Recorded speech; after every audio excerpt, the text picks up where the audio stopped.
Nazywam się Michał, pochodzę z Gliwic i mieszkałem w Szwecji od 15 lat. I came to Sweden as an exchange student for one semester as an Erasmus student, and here I am 14 years later.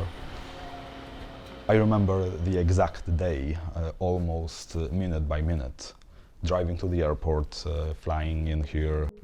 Yeah, moving into my new student room. It was the largest change that I made in my life. At the end of the semester, the university let me know that there was a possibility of staying for one more semester. So I called my parents and asked them if they would be able to help me out. They agreed, and later on they told me that after that conversation they just looked at each other and told themselves like, no, he's not coming back. Nobody knew about my orientation while I was living in Poland. Nobody knew until I moved to Sweden. As a gay person, living in Poland is not the most comfortable. It's politically difficult. You live in a culture where you don't see people like you. There is this whole expectation of what you are supposed to be, how you are supposed to be, what you are supposed to like. And you just know that you don't fit into that. You don't like what you are supposed to like, and you like something else. You feel very alone with that, very lonely. When you are in the closet and you don't know how people around you might react, then you control your every move, every gesture. You think twice about every word that you speak. It almost feels like you are an actor playing your whole life. Coming out was one of the very first things I did once I moved to Sweden. Just going out to a pub and seeing two guys kissing and making out, it made me realize that, yeah, it could be me as well. It was within months. I arrived in late summer. I came out, well, I don't know if I can call it officially came out. I stopped pretending pretty much immediately. I officially said that to my parents in winter. Now I feel like I have lost a few years of my life.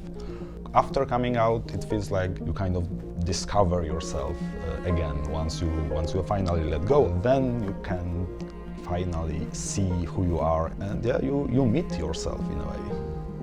Once I was done with my PhD, I reached out to RFSL, Riksförbundet för hbtqi-rättigheter, the Swedish Federation for LGBTQ Rights, and to Stockholm Pride.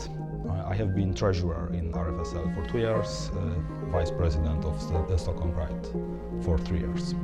Roughly 600 or 700 people help create Stockholm Pride. We have some parties and some events year-round. Roughly 500,000 people is on the street watching the parade, so almost the entire city. It's quite typical in pride parades in Sweden that at the very front of the parade there is a group who does not have all that glitter and glamour, but rather are in white t-shirts, and they have white signs reminding people of all the oppression that still is in the world out there for LGBTQ people. They typically also have tape on their mouth to symbolize how silenced LGBTQ people are in many countries.